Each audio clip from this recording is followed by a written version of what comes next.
Hi, I'm Kaviresh from scoringtarget.com. In today's session, we are going to discuss formative assessment 4 for SSLC. 10ನೇ ವಿದ್ಯಾರ್ಥಿಗಳ ಇವತ್ತಿನ ತರಗತಿಯಲ್ಲಿ ನಾವು 10ನೇ ತರಗತಿಯ ವಿದ್ಯಾರ್ಥಿಗಳಿಗಾಗಿ FA 4ನ ಒಂದು ಪ್ರಶ್ನೆ ಪತ್ರಿಕೆ ಬ್ಲೂ ಪ್ರಿಂಟ್ ಹಾಗೂ ಕೀ ಆನ್ಸರನ್ನು ಸಾಲ್ವ್ ಮಾಡ್ತಾ ಇದ್ವಿ. ಸೊ ಈ ಒಂದು ಪ್ರಶ್ನೆ ಪತ್ರಿಕೆ ಬ್ಲೂ ಪ್ರಿಂಟ್ ಹಾಗೂ ಕೀ ಆನ್ಸರನ್ನು ನೀವು ಡೌನ್ಲೋಡ್ ಮಾಡ್ಕೋಬೇಕಂದ್ರೆ ಅದರ ಲಿಂಕ್ ಏನಿದೆ ಕಾಮೆಂಟ್ ಬಾಕ್ಸಲ್ಲಿ ಕೊಟ್ಟಿರ್ತೀನಿ. ಸೊ ಅಲ್ಲಿ ಕ್ಲಿಕ್ ಮಾಡಿ ಡೌನ್ಲೋಡ್ ಮಾಡ್ಕೋಬೋದು. ಜೊತೆಗೆ ನಮ್ಮ ಕಾಮೆಂಟ್ ಬಾಕ್ಸಲ್ಲಿ ನಮ್ಮ ವಾಟ್ಸಪ್ನ ಒಂದು ಚಾನಲ್ ಲಿಂಕ್ ಕೂಡ ಕೊಟ್ಟಿರ್ತೀನಿ. ಸೊ ಅಲ್ಲಿ ಲಿಂಕ್ ಮೂಲಕ ಜಾಯ್ನ್ ಆಗೋ ಮೂಲಕ ನಿಮ್ಮ ಡೌಟ್ಸ್ಗಳನ್ನ ಕ್ಲಿಯರ್ ಮಾಡ್ಕೋಬೋದು ಮತ್ತು ನಾವು ಪ್ರತಿದಿನ ತೆಗೆದುಕೊಳ್ತಕ್ಕಂಥ ಲೈವ್ ಕ್ಲಾಸಿಗೆ ನಿಮಗೆ ಲಿಂಕ್ ಅಲ್ಲಿ ಸಿಗ್ತಾ ಇರುತ್ತೆ. ಸೊ ಹೀಗಾಗಿ ವಾಟ್ಸಪ್ ಚಾನಲ್ಗೆ ತಪ್ಪದೆ ಜಾಯ್ನ್ ಆಗಿ. ನಾನು ಬ್ಲೂ ಪ್ರಿಂಟ್ ತೋರಿಸೋಕ್ಕಿಂತ ಮುಂಚೆ ಒಂದು ಬಾರಿ ನಿಮಗೆ ಪ್ರಶ್ನೆ ಪತ್ರಿಕೆ ತೋರಿಸ್ತಾ ಇದ್ದೀನಿ. ಇದು FA 4ನ ಒಂದು ಪ್ರಶ್ನೆ ಪತ್ರಿಕೆ. ಇಲ್ಲಿ ನಾನು ಈ ಸ್ಕ್ರೀನ್ ಮೇಲೆ ತೋರಿಸ್ತಿರೋದು ಇದು ಕೀ ಆನ್ಸರ್ ಇದೆ. ಇದು ನಾವು ನೋಡ್ತಾ ಇರೋದು blue print. So blue print ಅಂದ್ರೆ ಏನು? ನಾವು ಈ FA 4 ಒಂದು ಟೆಸ್ಟಿಗೆ ಯಾವ ಪಾಠಗಳು, ಯಾವ ಪದ್ಯ, ಯಾವ ಸಪ್ಲಿಮೆಂಟರಿ ರೀಡಿಂಗ್‌ನ ಪಾಠಗಳು ಮತ್ತು ಗ್ರಾಮರ್ ಯಾವ್ದ್ಯಾವ್ದು ಕೇಳ್ತೀವಿ, ಎಷ್ಟು ಅಂಕದ್ದು, ಅದು ವೇಟೇಜ್ ಏನಿರುತ್ತೆ ಅನ್ನೋದು ಇದು ಬ್ಲೂ ಪ್ರಿಂಟ್ ಇರುತ್ತೆ. ಸೊ ಇಲ್ಲಿ ಮೊದಲನೇದಾಗಿ ನಾನು FA 4 ಅನ್ನೋ ಪ್ರಶ್ನೆ ಪತ್ರಿಕೆಯಲ್ಲಿ colours of silence, science and hope of survival, the blind boy, ಇಲ್ಲಿ ಆಪ್ಷನ್ ಆಗಿನ ಕ್ವಾಲಿಟಿ ಆಫ್ ವರ್ಷ ಕೊಟ್ಟಿರ್ತೀನಿ. ಯಾಕಂದ್ರೆ ನಮ್ಮ ಎಕ್ಸಾಮಲ್ಲಿ ಇದು ಆಪ್ಷನ್ ಇರುತ್ತೆ, ಅದಕ್ಕಾಗಿ ಕೊಟ್ಟಿರ್ತೀನಿ. After outer space tomorrow morning, the bird of happiness, ಉಳಿದಂಥ ಗ್ರಾಮರ್ ಇರುತ್ತೆ. ಒಟ್ಟಾರೆ 20 ಅಂಕದ ಪ್ರಶ್ನೆ ಪತ್ರಿಕೆ ಇರುತ್ತೆ. ಇದರಲ್ಲಿ ಈಗ ನಾವು ಒಂದು ವೇಟೇಜ್ ಪ್ರಕಾರ weightage of forms of questions ನೋಡಿದಾಗ ಮಲ್ಟಿಪಲ್ ಚಾಯ್ಸ್ ಕ್ವಶನ್ಸ್ಗಳು 2 ಇವೆ. 1 ಅಂಕದ 2 ಪ್ರಶ್ನೆಗಳು ಮತ್ತು ಡೂ ಆಸ್ ಡೈರೆಕ್ಟೆಡ್ ಇದು 1 ಅಂಕದ 2 ಪ್ರಶ್ನೆಗಳು, ಒಟ್ಟಾರೆ 2 ಅಂಕ. ಆಮೇಲೆ ಎಸ್ ಎ 1 ಅಂದರೆ 2 ಅಂಕದ ಪ್ರಶ್ನೆಗಳು. 2 ಅಂಕದ ಪ್ರಶ್ನೆಗಳು ಎಷ್ಟಿವೆ? ಒಟ್ಟಾರೆ 3 ಪ್ರಶ್ನೆಗಳಿವೆ, 6 ಅಂಕ. ಆಮೇಲೆ ಎಸ್ ಎ 2 ಅಂದರೆ 3 ಅಂಕದ ಪ್ರಶ್ನೆಗಳು ಇಲ್ಲ. ಆಮೇಲೆ ಎಕ್ಸ್ಟ್ರಾಕ್ಟ್ ಪ್ರಶ್ನೆಗಳು 3 ಅಂಕದ ಒಂದಿದೆ, ಅದೊಂದು 3 ಅಂಕ. ಆಮೇಲೆ ಎಲ್ಲಿ 4 ಅಂಕದ್ದು, ಎಲ್ಲಿ ಅಂದರೆ ಲಾಂಗ್ ಆನ್ಸರ್ದು ಎಷ್ಟಿವೆ? ಲಾಂಗ್ ಕ್ವೆಶನ್ಸ್ 4 ಅಂಕದ್ದು ಒಂದು ಪ್ರಶ್ನೆ ಇದೆ. ಇದು ಕೋಡ್ ಫ್ರಮ್ ಮೆಮರಿಗೆ ಸಂಬಂಧಪಟ್ಟಂಥ 4 ಅಂಕದಿರುತ್ತೆ. ಆಮೇಲೆ ಸ್ಟೋರಿ ಡೆವಲಪ್ಮೆಂಟ್ ಗ್ರಾಮರ್ಗೆ ಸಂಬಂಧಪಟ್ಟಂಥ ಇದು 3 ಅಂಕದ ಒಂದು ಪ್ರಶ್ನೆ. ಒಟ್ಟಾರೆ 20 ಅಂಕದ ಪ್ರಶ್ನೆ ಪತ್ರಿಕೆ. ಇಲ್ಲಿ ಒಟ್ಟು 10 ಪ್ರಶ್ನೆಗಳು ಇರುತ್ತೆ. ಇನ್ನು ಡಿಫಿಕಲ್ಟ್ ಲೆವೆಲ್ ನೋಡಿದಾಗ ನಾವು ಇಲ್ಲಿ ಈಸಿ 30% ಪ್ರಶ್ನೆಗಳು ಇರುತ್ತೆ. ಆಮೇಲೆ ಒಂದು 30% ಈಸಿ ಆದ ನಂತರ ಎವರೇಜ್ ಈ 50% ಇರುತ್ತೆ ಮತ್ತು 20% ಏನಿರುತ್ತೆ ಡಿಫಿಕಲ್ಟ್ ಕ್ವಶನ್ಸ್ ಇರುತ್ತೆ. ಇದಾದ ನಂತರ ನಾನು ಇಲ್ಲಿ ಪಾಠದ ವೈಸು ನಾಲೆಜ್, ಕಾಂಪ್ರಿಹೆನ್ಷನ್, ಎಕ್ಸ್ಪ್ರೆಷನ್, ಅಪ್ರಿಸಿಯೇಷನ್ಗೆ ಯಾವ ಸೆಕ್ಷನ್ದಿಂದ ಯಾವ ಪಾಠಕ್ಕೆ ಎಷ್ಟು ಅಂಕ ಕೊಟ್ಟಿದ್ದೀನಿ ಅಂತ ಇದು ಬ್ಲೂ ಪ್ರಿಂಟ್ ಇರುತ್ತೆ. ಸೊ ಇದು ವಿದ್ಯಾರ್ಥಿಗಳಿಗೆ ಅಷ್ಟೇನು ಹೆಲ್ಪ್ ಆಗೋದಿಲ್ಲ. ಇದು ವಿದ್ಯಾರ್ಥಿಗಳಿಗಿಂತಲೂ ಶಿಕ್ಷಕರಿಗೆ ಇದು ಬೇಕಾಗಿರುತ್ತೆ. ವಿದ್ಯಾರ್ಥಿಗಳಿಗೆ ಕೇವಲ ನಾವು ಯಾವ ಪಾಠಗಳನ್ನು ಇಂಪಾರ್ಟೆನ್ಸ್ ಕೊಡಬೇಕಂತ ತಿಳ್ಕೊಳ್ಳೋಕೆ ಈ ಬ್ಲೂ ಪ್ರಿಂಟ್ ಯೂಸ್ ಆಗುತ್ತೆ. ಇದಾದ ನಂತರ ಹಾಗೆ ಪ್ರಶ್ನೆ ಪತ್ರಿಕೆಗೆ ಬರೋಣ. ಸೊ ನಾವು ಫಾರ್ಮೇಟಿವ್ ಅಸೆಸ್ಮೆಂಟನ್ನು ಶಾರ್ಟಲ್ಲಿ FA ಅಂತ ಕರಿತೀವಿ. ಅದನ್ನು ಅಚೀವ್ಮೆಂಟ್ ಟೆಸ್ಟ್ ಅಂತ ಕೂಡ ಕರೀತಾರೆ. ಇದು ನಮಗೆ ಇಂಟರ್ನಲ್ ಎಕ್ಸಾಮ್ಗೆ, ಇಂಟರ್ನಲ್ ಮಾರ್ಕ್ಸ್ಗೆ ತುಂಬ ಹೆಲ್ಪ್ ಆಗುತ್ತೆ. ಜೊತೆಗೆ ಈ ಪ್ರಶ್ನೆಗಳು ನಿಮ್ಮ ಆ್ಯನುವಲ್ ಎಕ್ಸಾಮಲ್ಲಿ ಕೂಡ ರಿಪೀಟ್ ಆಗ್ಬೋದು. ಯಾಕಂದರೆ ನಾನು ಪ್ರಶ್ನೆ ಪತ್ರಿಕೆ ತೆಗಿತಾ ಇರ್ತೀನಿ ಅಂದರೆ ಪ್ರತಿಯೊಂದು ಇಂಪಾರ್ಟೆಂಟ್ ಮುಂದೆ ಹೆಲ್ಪ್ ಆಗ್ತಕ್ಕಂಥ ಪ್ರಶ್ನೆಗಳನ್ನ ತೆಗೆದಿರ್ತೀನಿ. ಹೀಗಾಗಿ ಈ ಪ್ರಶ್ನೆ ಪತ್ರಿಕೆನ ಡೌನ್ಲೋಡ್ ಮಾಡಿಕೊಂಡು ಇಲ್ಲಿ ಬರ್ತಕ್ಕಂಥ ಪ್ರತಿಯೊಂದು ಆನ್ಸರ್ಗಳನ್ನ ಕೇರ್ಫುಲ್ಲಾಗಿ ಓದ್ಕೊಂಡು ಪರ್ಫೆಕ್ಟಾಗಿ ರೆಡಿಯಾಗಿರಿ. ಓಕೆ, ನೋಡೋಣ. ಇಲ್ಲಿ subject English, class 10th, marks 20, time 45 minutes ಕೊಟ್ಟಿರ್ತೀನಿ. ಮೊದಲೇ ಒಂದು ಮೇನ್ ಕ್ವೆಶನ್ ನಂಬರ್ 1ನಲ್ಲಿ ಮಲ್ಟಿಪಲ್ ಚಾಯ್ಸ್ ಕ್ವೆಶನ್ಸ್ ಇವೆ. 2 ಪ್ರಶ್ನೆಗಳು, 1 ಅಂಕದ್ದು, ಒಟ್ಟಾರೆ 2 ಅಂಕ. ಅದರಲ್ಲಿ ಮೊದಲನೇ ಪ್ರಶ್ನೆ ಯಾವುದು? I can barely hear you. ಈ ಒಂದು sentence choose the suitable question tag. ಈ ಒಂದು ಸೆಂಟೆನ್ಸ್ ಏನಿದೆ, ಈ ಸೆಂಟೆನ್ಸ್ನ ಕ್ವಶನ್ ಟ್ಯಾಗನ್ನು ಬರೀರಿ ಅಂತ ಹೇಳ್ತಾ ಇದ್ದಾರೆ. ಸೊ ಕ್ವಶನ್ ಟ್ಯಾಗ್ ಬರೆಯೋಕ್ಕಿಂತ ಮುಂಚೆ ನಾವು ಏನು ಮಾಡ್ಬೇಕಂದ್ರೆ ಸೆಂಟೆನ್ಸ್ ಪಾಸಿಟಿವ್ ಇದೆನಾ ನೆಗೆಟಿವ್ ಇದೆ ಅಂತ ತಿಳ್ಕೊಬೇಕು. ಸೊ ಬಹಳಷ್ಟು ವಿದ್ಯಾರ್ಥಿಗಳು ಈ ಥರದ ಪ್ರಶ್ನೆಗಳು ಕನ್ಫ್ಯೂಸ್ ಮಾಡ್ಕೋತಾರೆ. ಇಲ್ಲಿ ಬೇರ್ಲಿ ಅನ್ನೋ ವರ್ಡ್ ಏನಿದೆ ಇದು ನೆಗೆಟಿವ್ ಫಾರ್ಮ್ನ ಒಂದು ಮೀನಿಂಗ್ ಇರುತ್ತೆ. ಹೀಗಾಗಿ ನಾವು ಇಲ್ಲಿ ನಾಟ್ ಇದೆ ಅಂತ ಅಂದ್ಕೊಂಡೆ ನಾವು ಕ್ವಶನ್ ಟ್ಯಾಗನ್ನು ಮಾಡಬೇಕು. ಅಂದರೆ ಇದು ನೆಗೆಟಿವ್ ಫಾರ್ಮ್ ಇರತಕ್ಕಂಥ ಒಂದು ಸೆಂಟೆನ್ಸ್. ಹೀಗಾಗಿ ಆಪ್ಷನ್ಗಳು ಏನಿದೆ? Could I, B couldn't I, C can I, D can't I. ಇಲ್ಲಿ ಸರಿಯಾದ ಉತ್ತರ ಯಾವುದು ಅಂತ ನಾವು ಕೀ ಆನ್ಸರ್ನ ನೋಡ್ಕೊಂಬರೋಣ. Option C can I is the right answer. ಯಾಕೆ ಇದು ಕ್ಯಾನ್ ಐ ಆಗುತ್ತೆ? ಯಾಕಂದರೆ ಇದು ಆಲ್ರೆಡಿ ಇಲ್ಲಿ ನೆಗೆಟಿವ್ ಫಾರ್ಮ್ ಇರೋದ್ರಿಂದ ಕಾಂಟ್ ಐ ಆಗೋದಿಲ್ಲ. ಹೀಗಾಗಿ ಸಿ ಸರಿಯಾದ ಉತ್ತರ. ಇನ್ನು 2ನೇ ಪ್ರಶ್ನೆ, read the following and choose the infinitive. Infinitive 2+ ಬರು. ಈ ಕೆಳಗಿನ ಸೆಂಟೆನ್ಸ್ ಏನಿದೆ ಓದ್ಕೊಂಡು ಅದರಲ್ಲಿ ಇನ್ಫಿನಿಟಿ ಯಾವುದು ಅಂತ ನಾವು ಆಪ್ಷನ್ನಿಂದ ಆಯ್ಕೆ ಮಾಡ್ಕೋಬೇಕು. ಸ್ಟೇಟ್ಮೆಂಟ್ ಏನಿದೆ, Sharath is going to participate in a quiz competition. Participate ಅಂದರೆ ಭಾಗವಹಿಸೋದು. ಶರತ್ ಏನು ಮಾಡ್ತಾ ಇದ್ದಾರೆ ಅಂದರೆ ಕ್ವಿಜ್ ಕಾಂಪಿಟೇಷನ್, ರಸಪ್ರಶ್ನೆಯ ಒಂದು ಸ್ಪರ್ಧೆಯಲ್ಲಿ ಭಾಗವಹಿಸೋಕ್ಕೆ ಹೋಗ್ತಾ ಇದ್ದಾನೆ. ಇದರಲ್ಲಿ ಇನ್ಫಿನಿಟಿ ಯಾವುದು? Option A going, B to participate, C quiz, D competition. So ನಮಗೆ 2+ ಓವರ್ ಇದ್ದಂಥ ಆಪ್ಷನ್ ಸರಿಯಾಗಿರುತ್ತೆ. ಹೀಗಾಗಿ option B is the right answer. ನಾವು ಕೀ ಆನ್ಸರ್ ಕೂಡ ನೋಡ್ಕೊಂಬರ್ಬೋದು. ಆಪ್ಷನ್ ಬಿ ಅಲ್ಲಿ ಇದೆ ನೋಡಿ, ಟು ಪಾರ್ಟಿಸಿಪೇಟ್. ನೆಕ್ಸ್ಟ್ ಈಗ ಮೇನ್ ಕ್ವೆಶನ್ ಬರೋ ಸೆಕೆಂಡಲ್ಲಿ ಡೂ ಆಸ್ ಡೈರೆಕ್ಟೆಡ್. ಇದು ಒಂದು ಅಂಕದ 2 ಪ್ರಶ್ನೆಗಳಿರುತ್ತೆ. ಈ 2 ಪ್ರಶ್ನೆ ಕೂಡ ಗ್ರಾಮರ್ಗೆ ಸಂಬಂಧಪಟ್ಟಂಥ ಪ್ರಶ್ನೆಗಳಿರುತ್ತೆ. ಸೊ ಇದರಲ್ಲಿ 3ನೇ ಪ್ರಶ್ನೆ ಏನಿದೆ, ಚೂಸ್ 2 ಸಿಲೆಬಲ್ಡ್ ವರ್ಡ್. 2 ಸಿಲೆಬಲ್ ಇದ್ದಂಥ ಪದವನ್ನು ಚೂಸ್ ಮಾಡ್ಕೋರಿ ಅಂತ. ಇಲ್ಲಿ 4 ವರ್ಡ್ ಕೊಟ್ಟಿದ್ದಾರೆ. 4ರಲ್ಲಿ ನಮಗೆ 2 ಸಿಲೆಬಲ್ ಆಗಿರ್ತಕ್ಕಂಥ ಪದ ಯಾವುದು ಅಂತ ನೋಡ್ಕೋಬೇಕು. ನೋಡಿ, ಸರ್ವೈವಲ್, ಅಟ್ಮಾಸ್ಫಿಯರ್, ಸೈನ್ಸ್, ಸೇಸ್ಮಿಕ್. ಸೇಸ್ಮಿಕ್ ಅಂತಕ್ಕಂಥ ವರ್ಡಲ್ಲಿ 2 ಸಿಲೆಬಲ್ ಇದೆ. ಹೀಗಾಗಿ ಇದು ಸರಿಯಾದ ಉತ್ತರ. ಸೊ ಕೀ ಆನ್ಸರ್ ಕೂಡ ಸೇಸ್ಮಿಕ್ ಅಂತಿದೆ ನೋಡಿ. ನೆಕ್ಸ್ಟ್ 4ನೇ ಪ್ರಶ್ನೆ, fill in the blank with correct homophone. ಹೋಮೋಫೋನ್ದಿಂದ ಬಿಟ್ಟ ಸ್ಥಳ ತುಂಬಿ ಅಂತ. ಅಂದರೆ ಬ್ರ್ಯಾಕೆಟಲ್ಲಿ ನಿಮ್ಗೆ 2 ಹೋಮೋಫೋನ್ ಕೊಟ್ಟಿದ್ದಾರೆ, ಒಂದು ವೀಕ್, ಇನ್ನೊಂದು ವೀಕ್. 2 ಪ್ರೊನೌನ್ಸಿಯೇಷನ್ ಸೇಮ್ ಇರುತ್ತೆ, ಬಟ್ ಸ್ಪೆಲ್ಲಿಂಗ್ ಡಿಫ್ರೆಂಟ್ ಇರುತ್ತೆ, ಅರ್ಥನೂ ಡಿಫ್ರೆಂಟ್ ಇರುತ್ತೆ. ನಮಗೆ ಯಾವುದು ಸೂಕ್ತ ಆಗುತ್ತೆ ಅಂತ ಅರ್ಥ ಮಾಡ್ಕೊಂಡು ಇಲ್ಲಿ ನಾವು ತುಂಬಬೇಕು, 2ರಲ್ಲಿ ಒಂದು ತುಂಬಬೇಕು. ನೋಡಿ, last dash we went to picnic. ನಾವು ಇಲ್ಲಿ ಬ್ರ್ಯಾಕೆಟಲ್ಲಿ ವೀಕ್ ಮತ್ತು ವೀಕ್ ಅಂತ ಕೊಟ್ಟಿದ್ದಾರೆ. ನಾವು ಹೋದ ವಾರ ಪಿಕ್ನಿಕ್ ಹೋಗಿದ್ವಿ. ಹೋದ ವಾರ, ಇಲ್ಲಿ ವಾರ ಅಲ್ಲಕ್ಕೆ ಯಾವುದು, WEEKನ WEAKನ. ಸೊ ಮೊದಲು 2ರ ಅರ್ಥ ಮಾಡ್ಕೋಬೇಕು. WEEK ವೀಕ್ ಅಂದರೆ ವಾರ, ಇನ್ನು WEAK ವೀಕ್ ಅಂದರೆ ವೀಕ್ನೆಸ್, ಆಶಕ್ತ. ಸೊ ನಮ್ಗೆ ಇಲ್ಲಿ ಸರಿಯಾದ ಉತ್ತರ ಯಾವುದಾಗುತ್ತೆ, ನಾನು ಹೋದ ವಾರ ಪಿಕ್ನಿಕ್ ಹೋಗಿದ್ದೆ, ವಾರ ಅಲ್ಲಿಗೆ WEEK. So this is the right answer. ನಾವು ನೋಡ್ಕೊಂಬೇಡ, 4ನೇ ಉತ್ತರ ಕೂಡ WEEK. ಈಗ ಮೇನ್ ಕ್ವೆಶನ್ 3ರಲ್ಲಿ answer the following questions in 2 or 3 sentences each ಅಂತ ಇದೆ. ಅಂದರೆ ಕೆಳಗಿನ ಪ್ರಶ್ನೆಗಳಿಗೆ 2-3 ವಾಕ್ಯಗಳಲ್ಲಿ ಉತ್ತರ ಬರೆಯಿರಿ ಅಂತ ಇದೆ. ಸೊ ಇಲ್ಲಿ 3 ಪ್ರಶ್ನೆಗಳು 2 ಅಂಕದ್ದು, ಒಟ್ಟಾರೆ 6 ಅಂಕ. ಸೊ ನಾವು ಕೇರ್ಫುಲ್ಲಾಗಿ ಏನು ನೆನ್ಪಿಟ್ಕೋಬೇಕಂದ್ರೆ, ಆದಷ್ಟು ಈ ಉತ್ತರವನ್ನು 2-3 ಸೆಂಟೆನ್ಸಲ್ಲಿ ಬರೀತಕ್ಕಂಥ ಪ್ರಯತ್ನವನ್ನು ಮಾಡಬೇಕು. ಕೆಲವೊಂದು ಪ್ರಶ್ನೆಗಳಿಗೆ ಉತ್ತರ ಲಾಂಗ್ ಇರ್ಬೋದು, ಬಟ್ ಆದಷ್ಟು ಈ ಲಿಮಿಟಲ್ಲಿ ಕಂಪ್ಲೀಟ್ ಮಾಡಬೇಕು. ಸಾಕಷ್ಟು ವಿದ್ಯಾರ್ಥಿ ಏನು ಮಾಡ್ತಾರೆ, 2-3 ವಾಕ್ಯದ ಈ 2 ಅಂಕದ ಪ್ರಶ್ನೆಗೆ 8-10 ಸೆಂಟೆನ್ಸ್ ಬರಿತಾ ಟೈಮ್ ವೇಸ್ಟ್ ಮಾಡ್ತಾರೆ. ಸೊ ಟೈಮ್ ಇಲ್ಲಿ ಜಾಸ್ತಿ ಹೋದಾಗ ನಂತರ ಮುಂದೆ ಪ್ರಶ್ನೆಗಳಿಗೆ ನಿಮಗೆ ಬರೆಯೋಕ್ಕೆ ಟೈಮ್ ಸಿಗೋದಿಲ್ಲ. ನೋಡಿ, 5ನೇ ಪ್ರಶ್ನೆ ಏನು, Satish Gujral became popular all over the world, explain ಅಂತ. ಸೊ ಸತೀಶ್ ಗುಜರಾಲ್ ಅವರು ಜಗತ್ ಪ್ರಖ್ಯಾತರಾದರು ಹೇಗೆ, ವಿವರಿಸಿ ಬರೆಯಿರಿ ಅಂತ. ಇಡೀ ಜಗತ್ತಿಗೆ ಹೇಗೆ ಅವರು ಪಾಪ್ಯುಲರ್ ಆದರು ಅಂತ. ಸೊ ನಿಮಗೆ ಪ್ರಶ್ನೆ ನೋಡಿದ್ರೆ ಗೊತ್ತಾಗಿರಬೇಕು ಯಾವ ಪಾಠ ಅನ್ನೋದು. ಇದು ಕಲರ್ಸ್ ಆಫ್ ಸೈಲೆನ್ಸ್ ಪಾಠದಿಂದ ಈ ಒಂದು ಪ್ರಶ್ನೆ. ಸೊ ಉತ್ತರ ನೋಡೋಣ, ಯಾವ ಥರ ಉತ್ತರ ಬರೀಬೇಕು. Answer 5, Satish Gujral has made his name in the fields of painting, sculpture and architecture. So Satish Gujral ಈ ಕೆಳಗಿನ ಕ್ಷೇತ್ರಗಳಲ್ಲಿ, ಫೀಲ್ಡ್ಸ್ ಅಂದರೆ ಕ್ಷೇತ್ರಗಳಲ್ಲಿ, ಈ ಕೆಳಗಿನ ಕ್ಷೇತ್ರಗಳಲ್ಲಿ ಸಾಧನೆ ಮಾಡಿದ್ರು. ಯಾವುದು, ಪೇಂಟಿಂಗ್ ಕ್ಷೇತ್ರದಲ್ಲಿ ಅಂದರೆ ಚಿತ್ರಕಲೆಯಲ್ಲಿ, ಸ್ಕಲ್ಪ್ಚರ್ ಶಿಲ್ಪಕಲೆಯಲ್ಲಿ, ಆಮೇಲೆ ಆರ್ಕಿಟೆಕ್ಚರ್ ವಾಸ್ತುಶಿಲ್ಪ. ನೋಡಿ, ಚಿತ್ರಕಲೆ, ವಾಸ್ತುಶಿಲ್ಪ, ಇದು ಶಿಲ್ಪಕಲೆ, ಶಿಲ್ಪಕಲೆ ಆದ ನಂತರ ವಾಸ್ತುಶಿಲ್ಪ. ಈ 3 ಕ್ಷೇತ್ರಗಳಲ್ಲಿ ಸಾಧನೆ ಮಾಡಿದ್ರು. ಇದರ ಜೊತೆಗೆ in addition to these is also a writer. ಇನ್ನು ರೈಟಿಂಗ್ ಕ್ಷೇತ್ರದಲ್ಲಿ ಅವರು ಬರಹಗಾರರು ಕೂಡ ಇದ್ದರು. ಹೀಗಾಗಿ ಆ ಒಂದು ಕ್ಷೇತ್ರದಲ್ಲಿ ಕೂಡ ಹೆಸರು ಮಾಡಿದ್ರು. His works were exhibited. Exhibited ಅಂದ್ರೇನು, ಪ್ರದರ್ಶನಕ್ಕೆ ಇಡೋದು. Exhibited all world famous museums.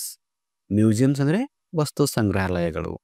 So ಅವರು ಮಾಡಿದಂಥ ಪೇಂಟಿಂಗ್ ಆಗಿರ್ಬೋದು, ವರ್ಕ್ ಆಗಿರ್ಬೋದು, ಅವೆಲ್ಲವನ್ನ ಜಗತ್ತಿನ ಪ್ರಮುಖವಾದ ಮ್ಯೂಸಿಯಂಗಳಲ್ಲಿ ಪ್ರದರ್ಶನಕ್ಕೆ ಇಡ್ತಾ ಇದ್ರು. These tell us that Satish became popular all over the world. So ಇವೆಲ್ಲ ಪಾಯಿಂಟ್ಸ್ ನೋಡಿದಾಗ ನಮ್ಗೆ ಏನು ಅರ್ಥ ಆಗುತ್ತೆ, ಸತೀಶ್ ಗುಜರಾಲ್ ಒಬ್ಬ ಜಗತ್ ಪ್ರಖ್ಯಾತ ಕಲಾವಿದರಾಗಿದ್ದರು ಅಂತ. ಓಕೆ, ನೆಕ್ಸ್ಟ್ 6ನೇ ಪ್ರಶ್ನೆ, what lessons did Kelis Borok learn at the Geneva summit. Summit ಅಂದ್ರೇನು, ಸಮ್ಮೇಳನ. ಜಿನೆವಾ ಸಮ್ಮೇಳನಕ್ಕೆ ಹೋದಾಗ ಕೇಲಿಸ್ ಬೋರೋಕ್ ಅವರು ಯಾವ ಪಾಠವನ್ನು ಕಲ್ತ್ಕೊಂಡ್ರು ಅಂತ ಪ್ರಶ್ನೆ. ಸೊ ಇದು science and hope of survival ಅಂತಕ್ಕಂಥ ಪಾಠದಿಂದ ಈ ಒಂದು ಪ್ರಶ್ನೆ. ನೋಡೋಣ ಇದು ಉತ್ತರ ಏನಿದೆ ಅಂತ. 6ನೇ ಪ್ರಶ್ನೆ, Kelis Borok learned the following lessons at the Geneva summit. Geneva ಸಮ್ಮೇಳನಕ್ಕೆ ಹೋದಾಗ ಕೇಲಿಸ್ ಬೋರೋಕ್ ಅವರು ಈ ಕೆಳಗಿನ ಪಾಠಗಳನ್ನ ಕಲ್ತ್ಕೊಂಡ್ರು. ಮೊದಲನೇ ಪಾಠ ಯಾವುದು, there are people all over the world who think and interact in a similar way to him. ಅಂದರೆ ಜಗತ್ತಿನ ಬೇರೆ ಬೇರೆ ಎಲ್ಲ ವಿಜ್ಞಾನಿಗಳು ಭೇಟಿ ಆದರೂ ಕೂಡ ಎಲ್ಲ ವಿಜ್ಞಾನಿಗಳು ಒಂದೇ ಥರ ಯೋಚನೆ ಮಾಡ್ತಾರೆ, ಒಂದೇ ಥರ ಅನುಭವಿಸ್ತಾರೆ ಅಂತಕ್ಕಂಥದ್ದು. ಅಂದರೆ ಎಲ್ಲರ ಯೋಚನೆ ಒಂದೇ ಇರುತ್ತೆ ಅಂತ ವಿಜ್ಞಾನಿಗಳದ್ದು. ಇನ್ನು ಎರಡನೇ ಪಾಯಿಂಟ್ ಏನು, he doesn't need to feel lonely abroad.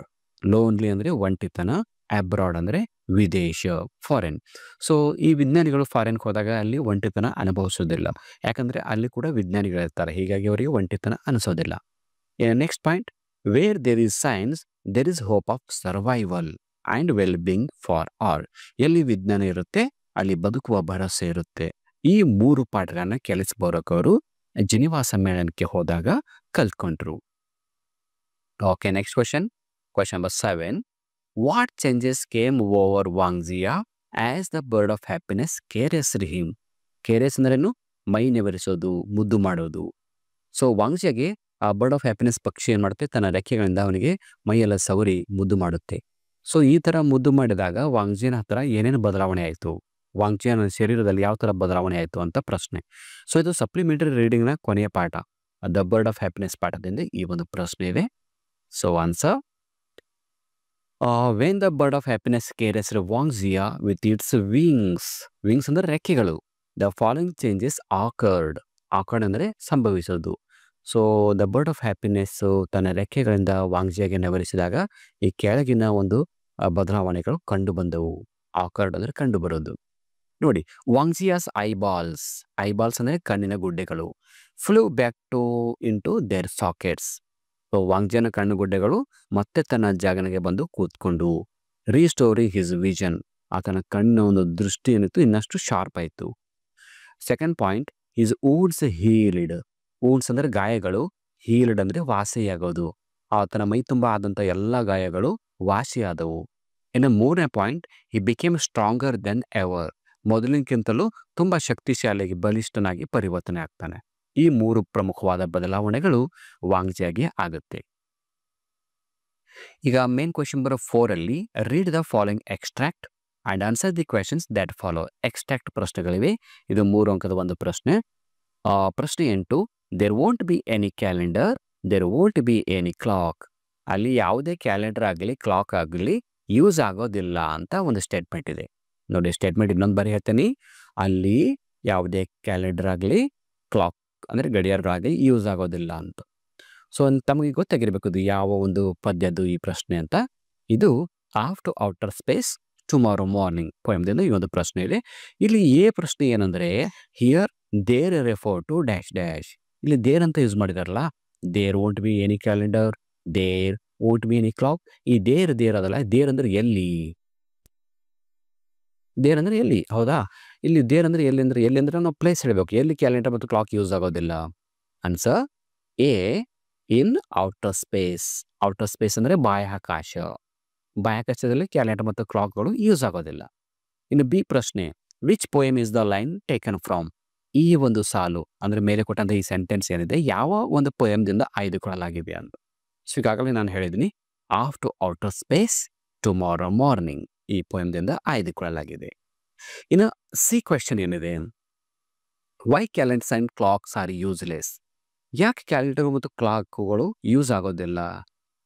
Answer, there is no concept of day and night in space and no seasons. ಬಾಹ್ಯಾಕಾಶದಲ್ಲಿ ಹಗಲು ರಾತ್ರಿ ಅನ್ನೋದು ಇರೋದಿಲ್ಲ, ಜೊತೆಗೆ ಅಲ್ಲಿ ಯಾವುದೇ ಋತುಮಾನಗಳು ಇರೋದಿಲ್ಲ. ಹೀಗಾಗಿ ಕ್ಯಾಲೆಂಡರ್ ಮತ್ತು ಕ್ಲಾಕ್ಗಳು ಯೂಸ್ ಆಗೋದಿಲ್ಲ. ಸೊ ನೆಕ್ಸ್ಟ್ ಈಗ ಮೇನ್ ಕ್ವೆಶ್ಚನ್ ನಂಬರ್ 5 ಅಲ್ಲಿ develop the story using the clues given below. Story ಡೆವಲಪ್ಮೆಂಟ್ಗೆ ಸಂಬಂಧಪಟ್ಟಂಥ ಒಂದು ಪ್ರಶ್ನೆ ಇದೆ, ಇದು 3 ಅಂಕದ ಪ್ರಶ್ನೆ. ಗ್ರಾಮರ್ಗೆ ಸಂಬಂಧಪಟ್ಟಂಥದ್ದು.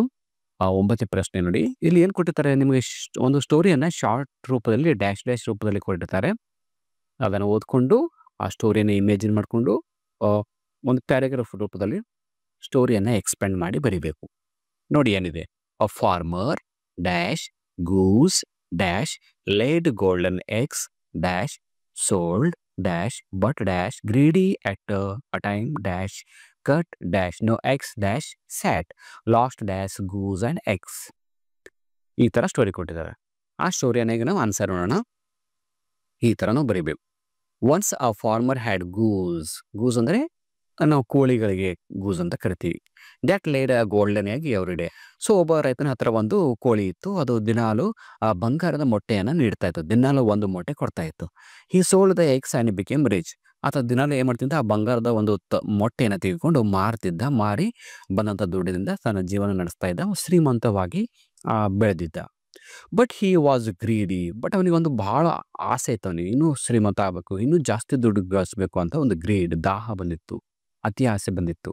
And wanted all the eggs at one. ಅದಕ್ಕೆ ಅವನಿಗೆ ಏನು ಯೋಚನೆ ಬಂತಂದರೆ, ಈ ಕೋಳಿಯ ಹೊಟ್ಟೆಯಿಂದ ಡೈಲಿ ಒಂದೇ ಮೊಟ್ಟೆ ಬರ್ತಾ ಇದೆ, ಒಂದು ಕೋಳಿ ಹೊಟ್ಟೆಯನ್ನು ನಾವು ಕಟ್ ಮಾಡಿದ್ರೆ ಎಲ್ಲೋ ಮೊಟ್ಟೆಗಳನ್ನು ಒಮ್ಮೆ ಪಡ್ಕೋಬೋದಲ್ಲ ಅಂತ ಒಂದು ಅತಿ ಆಸೆ ಬರುತ್ತೆ. So he killed the goose hoping to find many eggs inside. ಅದಕ್ಕೆ ಏನು ಮಾಡ್ತಾನೆ, ಆ ಕೋಳಿಯನ್ನು ಕೊಂದು ಹಾಕಿ ಹೊಟ್ಟೆಯನ್ನು ಸೀಳಿ ನೋಡ್ತಾನೆ, ತತ್ತಿಗಳು ಅಲ್ಲಿ ಮೊಟ್ಟೆಗಳು ಜಾಸ್ತಿ ಸಿಗ್ಬೋದು ಅಂತ. ಸ್ಯಾಡ್ಲಿ, ದುರದೃಷ್ಟ ಏನಂತೆ, there were no eggs and he lost both the goose and the golden eggs. But ಕೋಳಿಯನ್ನು ಕೊಂದು ಹೊಟ್ಟೆ ಸಿಡಿದಾಗ ಅಲ್ಲಿ ಯಾವುದೇ ಮೊಟ್ಟೆ ಇರಲಿಲ್ಲ. ಹೀಗಾಗಿ ದಿನಾಲೂ ಒಂದು ಮೊಟ್ಟೆ, ಬಂಗಾರದ ಮೊಟ್ಟೆ ಇದಕ್ಕೆ ಸಿಗೋದನ್ನು ಕೂಡ ಕಳ್ಕೊಂಡು ಬಿಟ್ಟ ಅನ್ನೋದು ಈ ಒಂದು ಸ್ಟೋರಿ. ಓಕೆ, ಈಗ ನಾವು ಒಂದು ಕೊನೆಯ ಪ್ರಶ್ನೆಗೆ ಬರ್ತಾ ಇದ್ವಿ. ಸೊ ಕೊನೆಯ ಪ್ರಶ್ನೆಗೆ ಬರೋಕ್ಕಿಂತ ಮುಂಚೆ ನಿಮ್ಮೊಂದು ಪಾಯಿಂಟ್ಸ್ ಹೇಳ್ತಾ ಇದ್ದೀನಿ. ಈಗಾಗಲೇ SSLC ವಿದ್ಯಾರ್ಥಿಗಳಿಗೆ ಎಲ್ಲ ವಿಷಯಗಳ ಮಾದರಿ ಪ್ರಶ್ನೆ ಪತ್ರಿಕೆಗಳನ್ನು ಈಗಾಗಲೇ ಅಪ್ಲೋಡ್ ಮಾಡಿದ್ವಿ. ಬೇರೆ ಬೇರೆ ಸಬ್ಜೆಕ್ಟ್ ಮತ್ತು ಬೇರೆ ಬೇರೆ ಮೀಡಿಯಮ್ ಕೂಡ ಇದೆ. ಅವುಗಳ ಲಿಂಕ್ ಕೂಡ ಕಾಮೆಂಟ್ ಬಾಕ್ಸಲ್ಲಿ ಹಾಕಿರ್ತೀನಿ, ಡೌನ್ಲೋಡ್ ಮಾಡ್ಕೋಬೋದು. ಜೊತೆಗೆ SSLC ಎಕ್ಸಾಮ್ಗೆ ನೀವು ಯಾವ ಥರ ಓದ್ಕೋಬೇಕು ಅನ್ನೋದು ಒಂದು ಸ್ಟಡಿ ಟೈಮ್ ಟೇಬಲ್ ವಿಡಿಯೋ ಮಾಡಿದ್ದೀನಿ.